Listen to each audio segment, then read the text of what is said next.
Então é isso, né? Já clicou, já viu o título do vídeo? Hoje você verá um acórdão, na verdade é o segundo acórdão que eu apresento aqui no canal, né? Um acórdão, um projeto de acórdão redigido por mim. Solta a vinheta.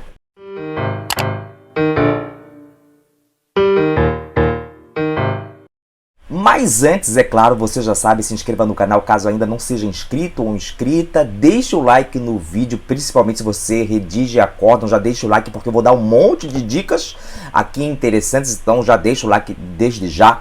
Compartilhe também o vídeo nas redes sociais e ative também o sininho de notificações, porque assim sempre quando eu colocar algum vídeo novo como este, né, por aqui, você será disso notificado, notificada. Vamos lá então, eu trouxe hoje um projeto de acórdão redigido por mim.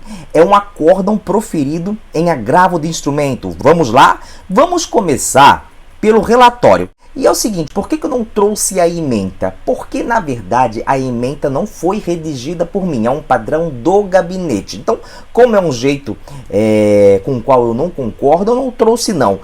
Ementa de acórdão é assunto do meu curso, Redação de Sentenças e de Acórdãos. Se você está interessado, o curso será em janeiro e o link da inscrição está aí embaixo, hein? Sobre ementa de acórdão, ensino passo a passo no curso, tá certo? Vamos lá então para o relatório? Vamos lá, fique ligado que eu vou dar um monte de dicas interessantes. Cuida-se de agravo de instrumento interposto por e outros. Olha só, aí eu já tenho de falar uma coisinha para vocês.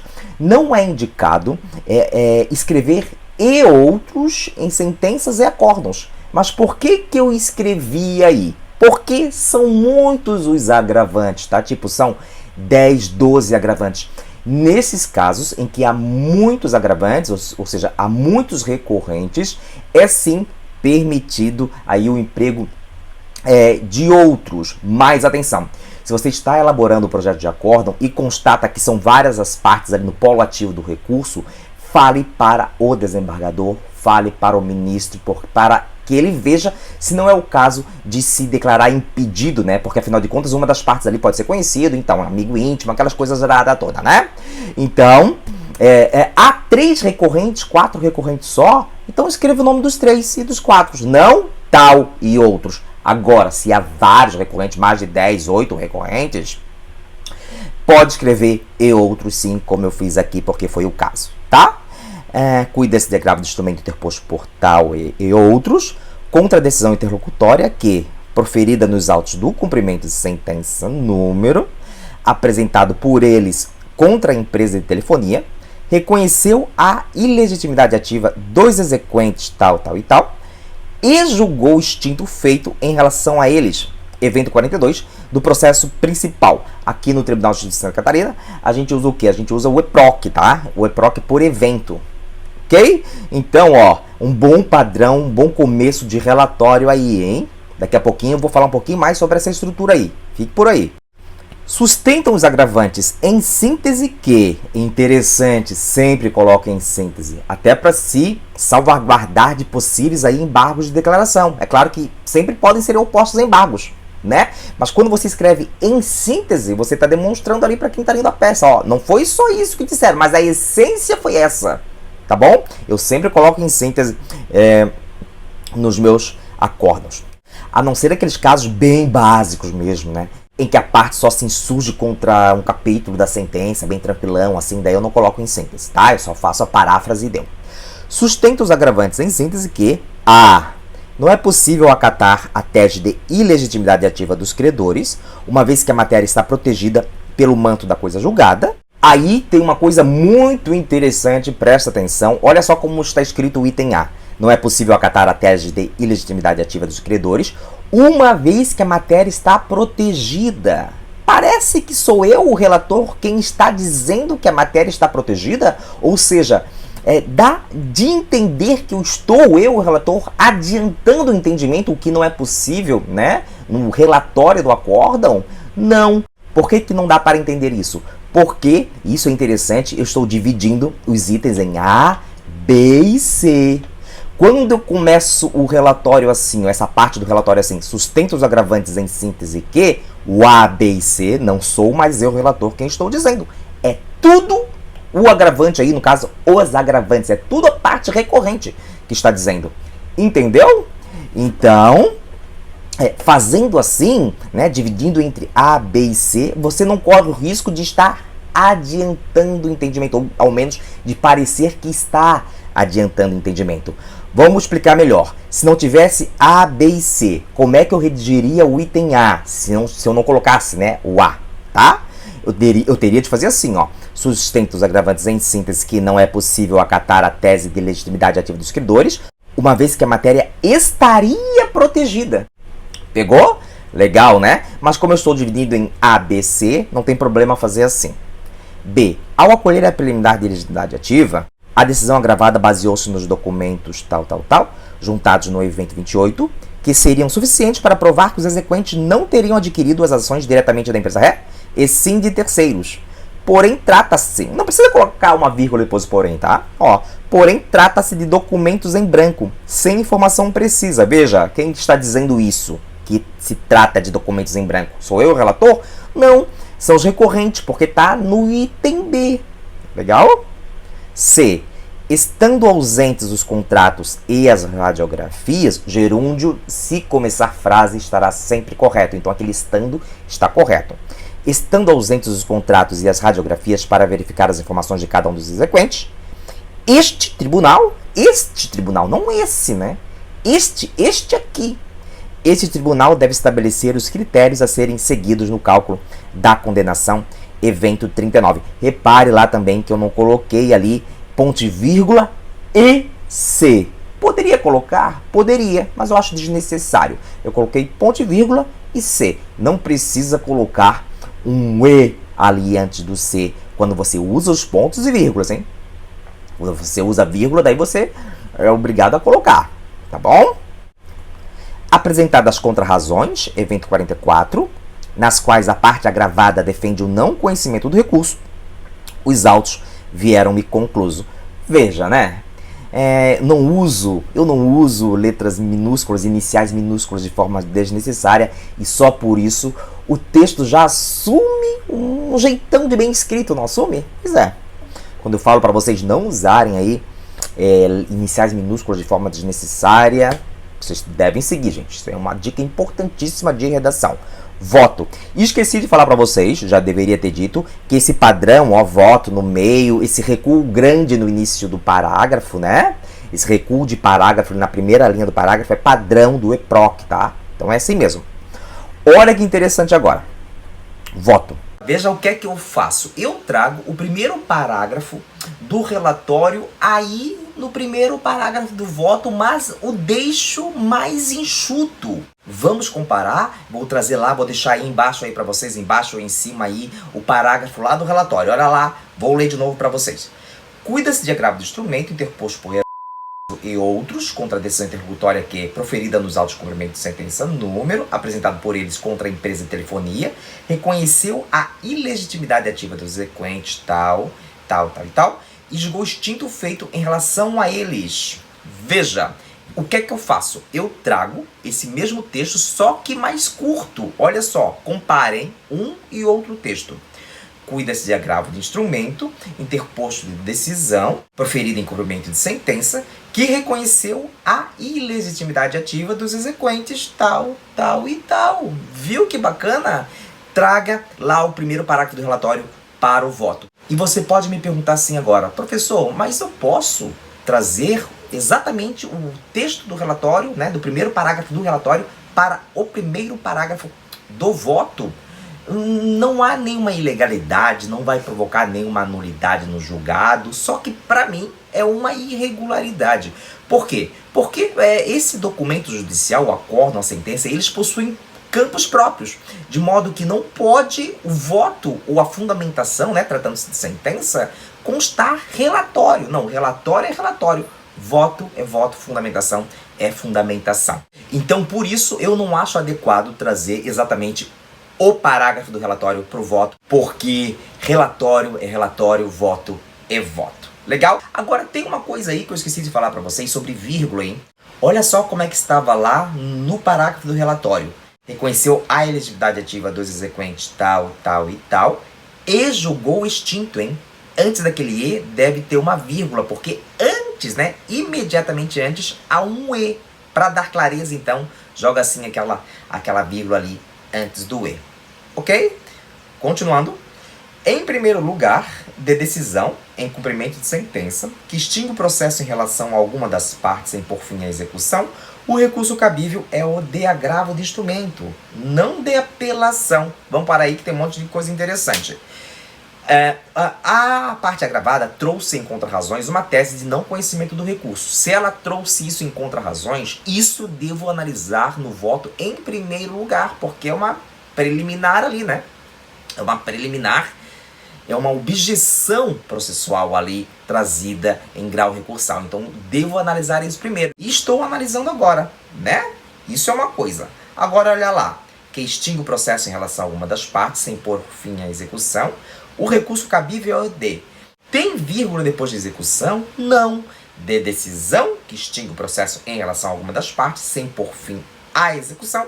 O recurso cabível é o de agravo de instrumento. Outra coisa, você poderia escrever assim também, ó. O recurso cabível é de agravo de instrumento, ou o recurso cabível é agravo de instrumento, mas assim também está certo, hein? O recurso cabível é o de agravo de instrumento, não de apelação, conforme expressamente dispõe o parágrafo único do artigo 354 do Código de Processo Civil. Dessa forma, afasta-se a tese da agravada, trazida em contrarrazões de não conhecimento do recurso. Analisei ali a tese trazida em contrarrazões. Outra coisa também, como a parte agravada trouxe em contrarrazões essa tese de não conhecimento do recurso, eu não coloquei no início do voto aquela fórmula, né? Presentes os pressupostos extrínsecos e intrínsecos de admissibilidade, vírgula, conheço do recurso. Por quê? Porque, justamente por isso, né? A parte agravada já trouxe ali uma tese de inadmissibilidade recursal, tá? É claro, se ela trouxe essa tese, eu não posso começar o voto assim como eu tenho visto várias vezes, hein? Vamos lá então? Argumentos agravantes que não é possível acatar a tese de ilegitimidade ativa, uma vez que a matéria estaria protegida pelo manto da coisa julgada. Olha só, repare, agora aí eu coloquei, né? Uma vez que a matéria estaria protegida. Estaria protegida, hein? Estaria protegida. Por quê? Porque, diferentemente lá do relatório, agora quem está falando aí sou eu, o relator. Não é a parte agravante. Então tem que se ligar nisso aí, tá bom? Assiste-lhes razão. Legal, é bom dessa quebrada, né? Pro ritmo da frase. Isso é ótimo, hein? Trazer um parágrafo curtinho ali, entre parágrafos, só uma oração curtinha, isso é ótimo. Analisando-se os autos do processo de conhecimento, tal, tem-se que a sentença o julgou. Olha lá que interessante. Analisando-se, tem-se, hein? Colocou o gerúndio ali com C, tem que trazer o C depois. Analisando-se os autos do processo de conhecimento, tem-se que a sentença o julgou extinto por ter reconhecido a prescrição. Todavia, interposto o apelo, o recurso foi provido para julgar procedentes, olha lá, hein? Foi provido para julgar, sempre assim, julgar procedentes os pedidos dos autores e condenar a Brasil Telecom S.A. a emitir a diferença das ações decorrentes dos contratos de participação financeira referente à Telesc Celular S.A. de titularidade dos autores, dobra acionária, assim como respectivos dividendos, bonificações e juros sobre o capital relacionados à diferença das ações não emitidas na data da integralização. Ok? Como é bonito realmente, né? É quando eu não coloco inicial maiúscula no texto, o texto só por isso já ganha cara de profissional. Portanto, ainda que a legitimidade seja matéria de ordem pública, de modo que sobre ela o juízo pode se manifestar a qualquer tempo e em qualquer grau de jurisdição, aí tem uma coisa muito interessante, já vou falar. No caso, a decisão com trânsito em julgado, pelo que a matéria não pode ser debatida nesta fase de cumprimento de sentença, sob pena de ofensa à coisa julgada. Bem bacana, né? Veja lá, o que é que eu tenho visto em textos, hein? Em acórdãos, em sentenças. Ó, de modo que sobre ela o juízo pode se manifestar a qualquer tempo e em qualquer grau de jurisdição. Aí, hein? Então você não pode escrever assim, ó, de modo que sobre ela o juízo pode se manifestar a qualquer tempo e grau de jurisdição. Não dá. É a qualquer tempo e em qualquer grau de jurisdição. Se você escrever a qualquer tempo e grau de jurisdição, você está jogando a preposição a para o qualquer grau de jurisdição. É como se você dissesse a qualquer grau de jurisdição, mas não é a. É em qualquer grau de jurisdição. Então tem que escrever assim, a qualquer tempo e em qualquer grau de jurisdição. Ok? Em relação ao pleito dos agravantes para que este tribunal estabeleça os critérios do cálculo da condenação, o recurso não merece ser conhecido, pois a matéria não foi submetida ao juízo de primeiro grau. É aquele caso de supressão de instância, né? Não conhecido ali, então a matéria não é conhecida sob pena de supressão de instância.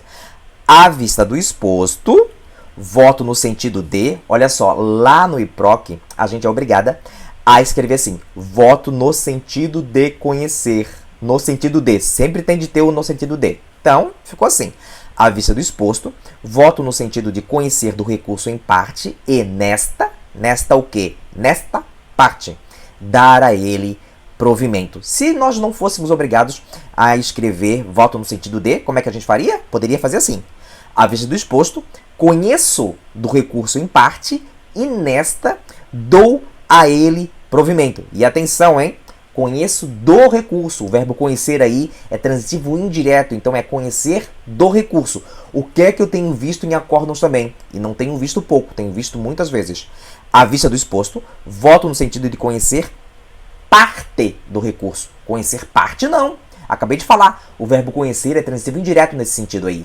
Então, seria assim, à vista do exposto, voto no sentido de conhecer de parte do recurso, tá? Mas aí eu já fiz uma estrutura diferente. Eu fiz conhecer do recurso. O do, o de, já está ali, portanto, o de, né, que pede ali o verbo conhecer, já está ali em do recurso.